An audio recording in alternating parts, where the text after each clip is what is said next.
being in that safe space in a digital area, you know what I mean? Like, so many people that I had come into my chat are the same as me, just social anxiety through the roof. They don't meet people well, but in this instance, they're not judged. It just flows. You know, they're just got friends all over the world that I met through streaming that are exactly like me. Build cars, build ourselves, build community. Can Fit Collective, the podcast. Say hi everyone, this is Static, Gutter. He's come on his way back from Summernats weekend. He's made some time to have a chat with us on our podcast. You've done a podcast with him as well. Hear a bit of his story. And If you haven't seen the Gutter Together podcast on Apple Podcasts or Spotify's a big one. It goes there and Spotify do the rest. everywhere else, I'll ask Static to describe it because he probably knows better than me. hope so.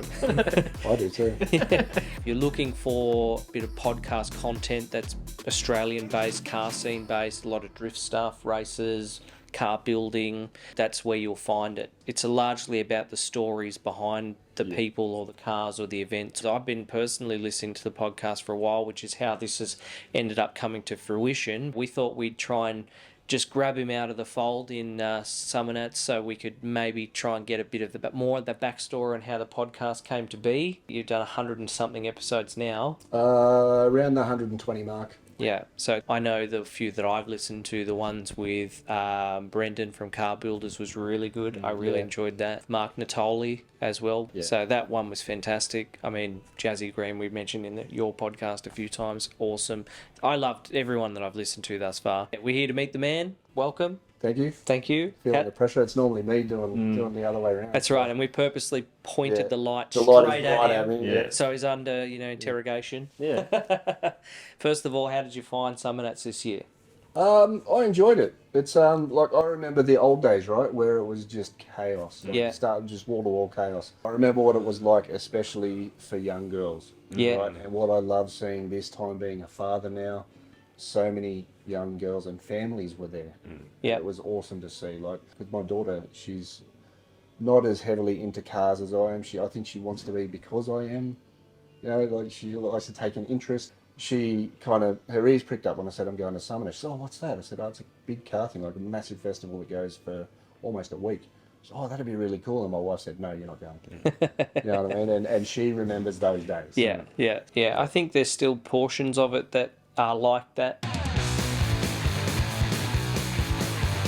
Yeah. But I think it's also like, if you're like us and you've been to the event before, you know that Saturday night is a certain way, usually. Yeah, this year it was negated a little bit by the cruise route closing early. Last year it was pretty chaotic on the Saturday night. It was heavy. You cage animals up through COVID for a couple of years. This is what happens. Yeah, well, that's exactly it. I didn't, unfortunately, make the event this year, but I had some family commitments on that took priority. You went? Yeah, I enjoyed it. I went with Harrison. Harrison went Thursday, Friday, Saturday. I went Saturday. We actually ran into Static yesterday as well. Had a bit of a catch up with him. Saw him out at Braddon a few times. Yep. You did mention to me earlier as well that this was the first time you'd actually been out to the city as well. Yeah, so I've never been into Braddon to see what the nightlife of Summernats was like outside of Summernats.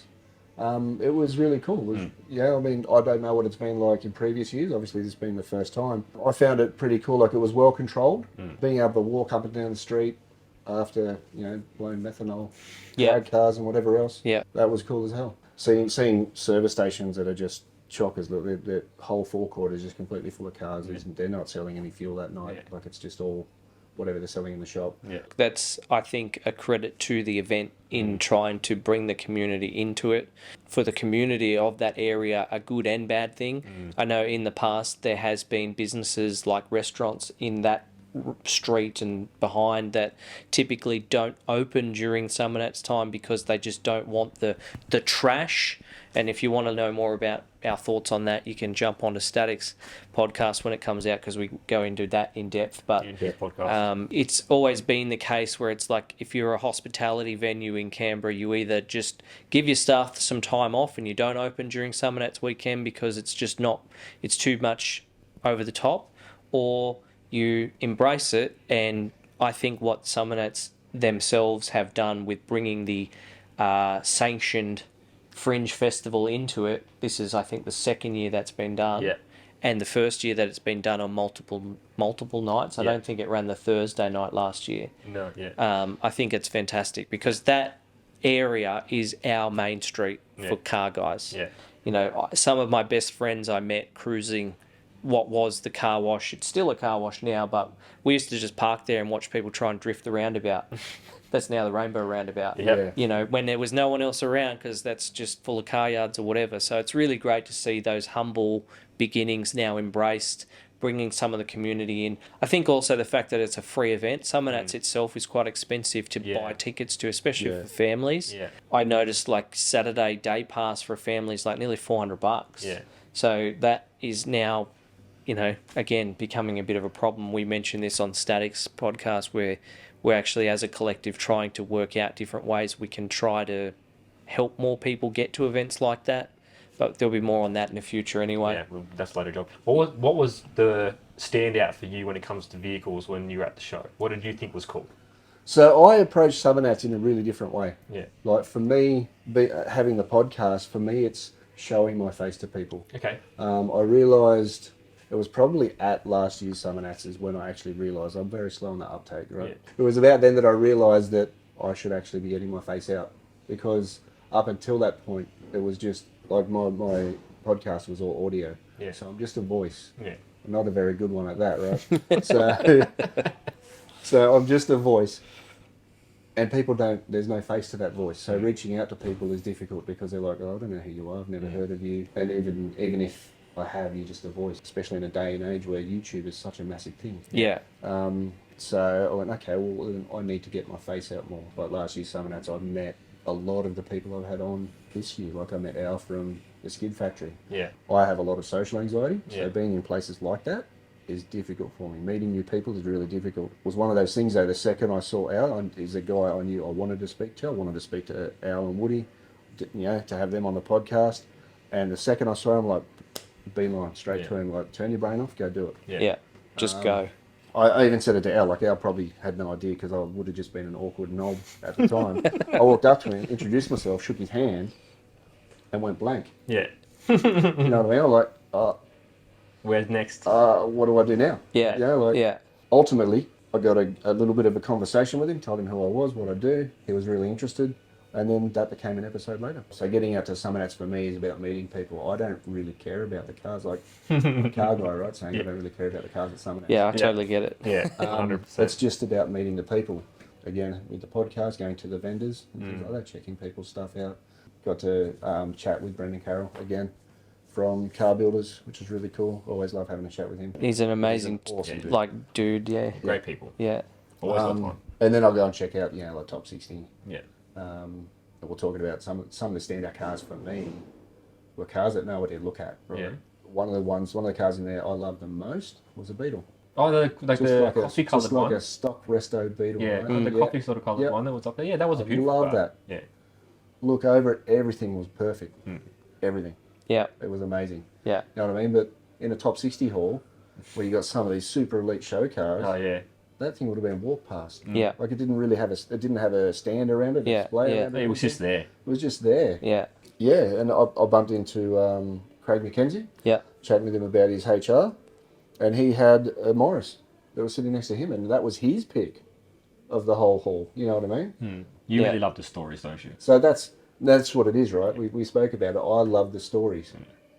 As much as anyone listening to the podcast loves them, I love hearing them more. I get to hear them firsthand. I get to hear them over and over again, along with my voice while I'm editing.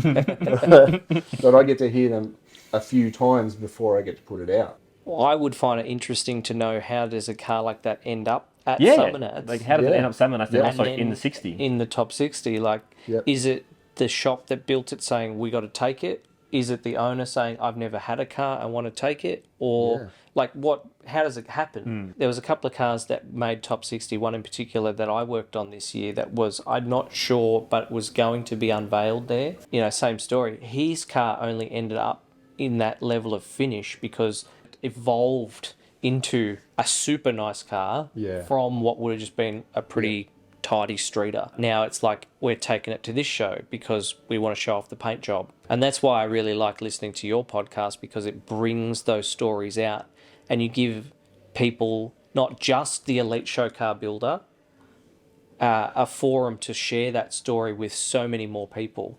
100 people hears Craig McKenzie's story, well, that's 100 more people than he probably got the chance to meet at one show. It's cool to see relatable stories, right? Like, I can name a couple of my favourite episodes, right? One of my favourites is Matt Mingo. Mm-hmm. I didn't really know Matt's story before I reached out to him. Yeah. The stuff he's been through. Yeah. Like, his story just blew me away. I wasn't ready for it. Like, he was, the first Australian stuntman. Like, but even just thinking about like what it would take to be that, the things you would have to put your own body through physically to get to that level. Yeah.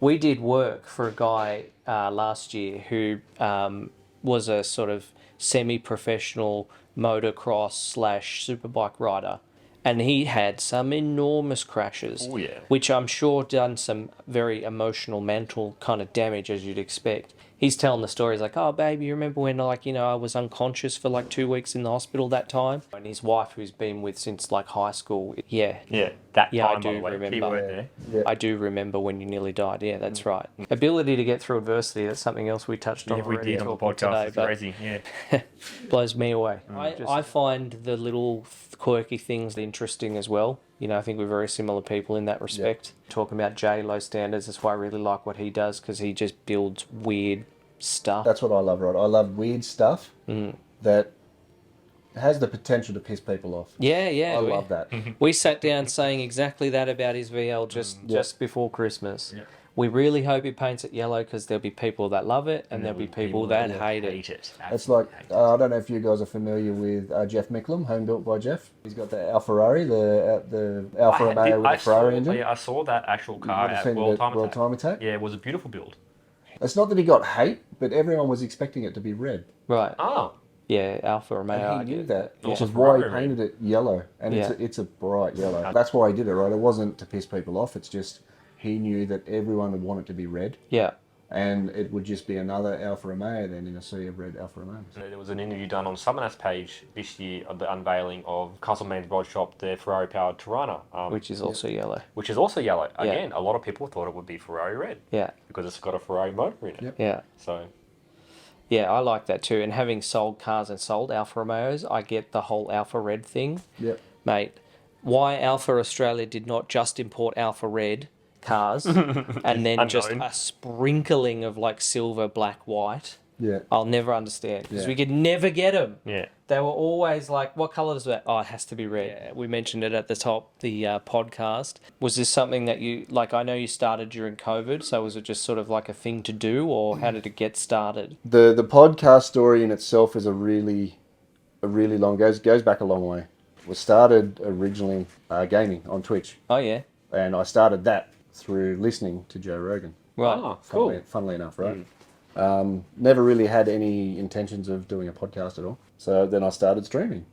And then through that, I met a bunch of people. I joined a clan in a game, Destiny is what I was playing. And then one of the guys were like, hey, why don't we're always together at a certain time. We spent most of the week together, you know what I mean?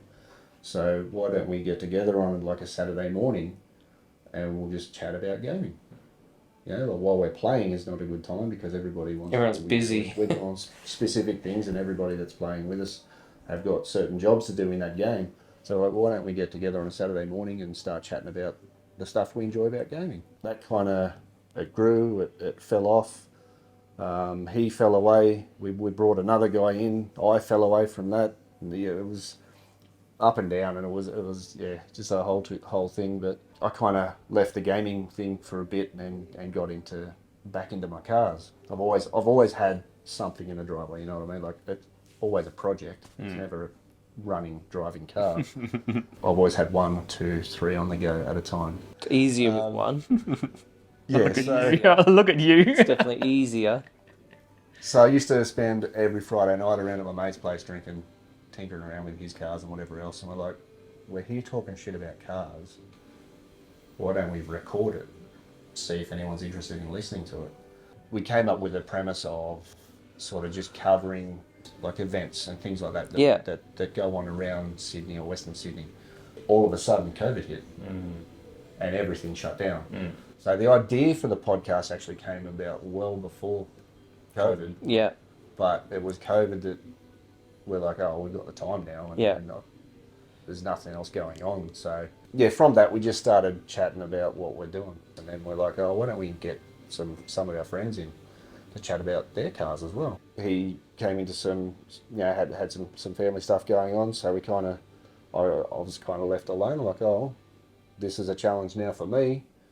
I'm not real good at meeting people, as I said, like that social anxiety. So now it's a challenge for me to tackle that, right? To hit that head on. Push through it, yeah. I used to be really heavily involved in mini trucking in the Sydney scene. There's guys here that have made shops, they've made a living out of it. I knew them when they were starting out, just playing around in their garage, like I'm still doing at 40, right? Filling that blank space for myself more than anything. Yeah. Of what happened between here and here to make you so successful.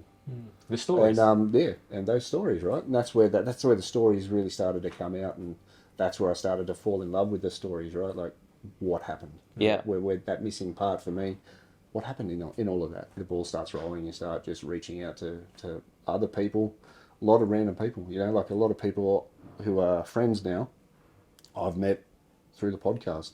Craig McKenzie, for example, I'd not personally met until yesterday. Yeah, not in person. Yeah. Like Matt Mingo, I still haven't met in person. Yeah. Modern world, how Yeah. it happens. Yeah. And it can be a positive and a negative Yeah. in terms of, Yeah. building that relationship. Yeah. It's like So- we've talked about this before with doing the podcast. Like, if you can do it in person, where you're actually sitting in front of someone, it's obviously a lot more natural Yeah. than if it's through the screen and whatever else. So that streaming thing comes into play here, right? I'm really comfortable Yeah, talking to with a that. screen. I've got the game I'm playing. I've got the chat here, so I can sit there, read what people are saying, and then I'm chatting to them. Yeah. So I'm used to chatting to someone that isn't there. Yeah. Being in that safe space in a digital area, you know what I mean? Like, so many people that I had come into my chat are the same as me, just social anxiety through the roof. They don't meet people well, but in this instance, they're not judged. It just flows. They're just like, oh, and then they start off with a comment like, oh, hi. And like, I have friends in Ireland that I've made through streaming. Yeah. You know what I mean? Like, I Yeah. have friends all over the world that I've Yeah. made through streaming Yeah. that are exactly like me. Yeah. Can't meet people. And I think that's where, again, coming back to the podcast of yours that we did, what we're also trying to achieve with the collective, like giving people that outlet where it may not necessarily be like, how do I meet new people, but it might be, how do I meet people within the industry? Yeah. Or how do I meet people that know how to do body work or whatever? Like, just having that place that you can be a part of Yep. now opens you up to this whole world of different things. And I think about it when people tell me, like, I find it hard to meet a romantic partner, and they end up on apps because that's where the pool Yep. opens up to. Yep. You say, okay, well, we'll go to car shows because you're going to meet car people. You know what you're going to get.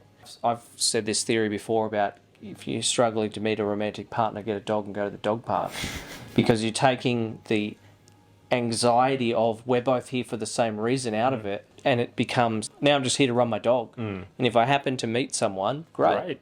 If I happen to meet someone just as a friend, fantastic. If I happen to meet someone who's also looking for someone as a partner, then also Even better. fantastic. Yeah.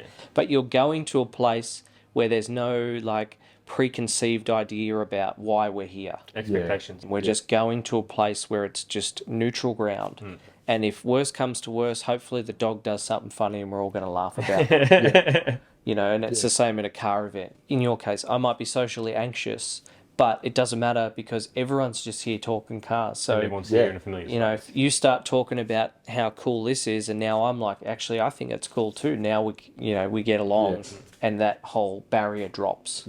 Yeah, we might be here to talk about how we feel or whatever, but actually, we're just here to pull this car apart. So, by the way, how's your week been? Yeah. Is a conversation that's really easy to have when you're really struggling to pull a door trim off. Yes. So I've started to do some YouTube content based around the Australian drift scene as a whole. Yep. Myself and Tony Bishop, who is a commentator. Every little sort of cluster of drift guys in Australia do their thing. Yeah. And they do it well, but it's not connected. Yeah. Nobody's connected. Yeah. We started to do a wrap up of monthly events. So we can wrap up 1 month and then sort of look forward to what's happening next month. It gives that central hub for everyone to come to and go, what's going on? Now, they don't have to go and follow the 80 different social media accounts to find out what's happening. Yeah. I spent a lot of time yesterday just at the drift area. Got a few driver interviews, which is really good. We want to try and incorporate that, so that way we're including everybody into the show, as well as giving a little bit of an insight. Things that car guys are into. At least it's an event where you went to where a lot of those people were at. Yeah. Especially That's some right. of those SA guys. And that was our plan. I'm coming from Sydney, Tony's coming from Melbourne. Yeah. We come together digitally to sort of get it together. Yeah. I don't quite remember when the drift introduced to Summernats, but that little track that got set up there and where it's set up under the shade with the grandstands and all that sort of stuff, I think it's a brilliant idea. Yeah. I thought that last year when I went there, and that I think it's a lot of fun because of how close you are to the action. Yeah. Right there. You know, like you go to a normal drift event at a racetrack and the car's got to come all the way around and then they'll battle for however long. 3 corners, 4 corners. Yeah, not many, and then it's over. Yeah. Yeah. Whereas there, it's just go, and you're like, you can be right here on the fence or right there on the fence. The car swings past your face. Yeah, it's right there. It's awesome because obviously it's fairly low speed. Yeah. But you can really get a sense, or at least I did last year, you get a real sense of just how good the car control is. Oh yeah, dude, and talk about non-stop. You're right.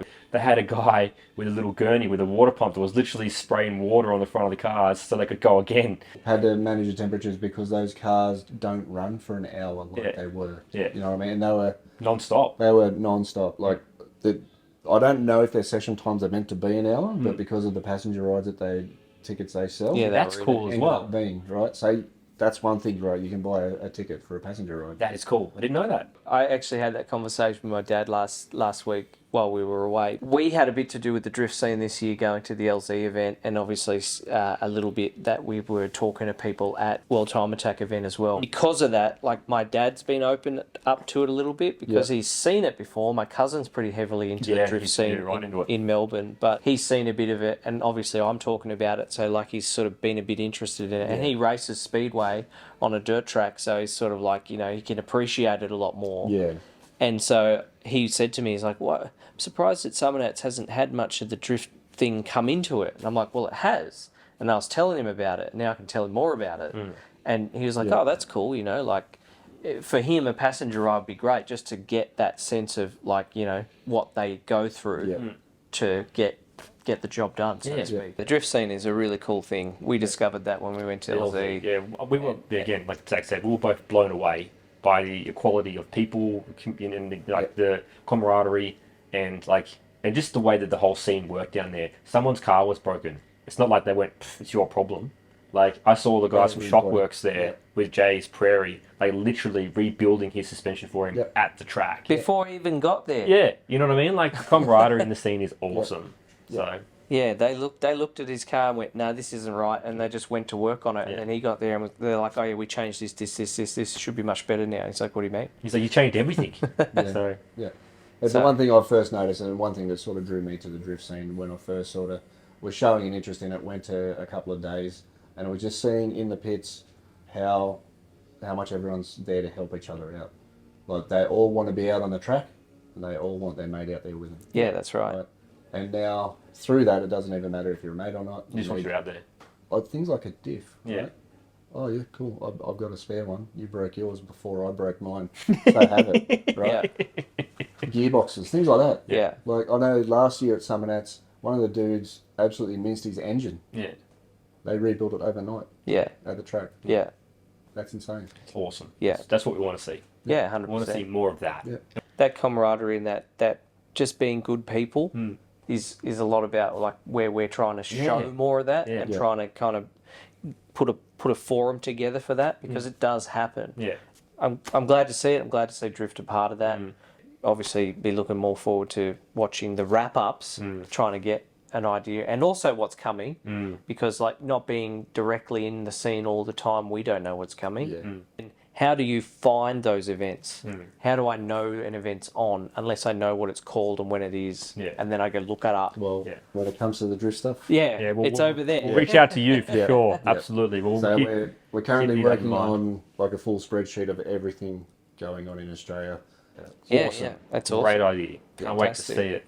Thank you very much for joining us. Thank you for having me. Much appreciated. Much appreciated making And time. yeah, for like I said at the top, anyone that hasn't already checked out Gutter to Gutter, it's so far at least one of the only places I've found that you can find kind of local car content that's not necessarily just genre specific. Yeah. You'll be on it. I'll be on it. It'd be great. We'll both be on it You'll in be an on it. episode shortly. Very, I very might, cool. I might be on it. You might be on it from time to time. We have to talk to the editor about that. Yeah. And yeah, obviously for us, we're just jumping into this sort of podcasty scene a little bit more. We're going to try and get audio versions of these happening now that we're into the new year. If you haven't already, subscribe to the channel here on our YouTube, because this is where we're putting a lot of our effort into. Yep. I like how Harrison or whoever got old mate from Keep It Reet saying premium That was Harrison's work. on the camera. That was Harrison's work. I have to give him credit for that one. So, Shout out to Jassy. all right, guys, we'll catch you in the future. See you next time.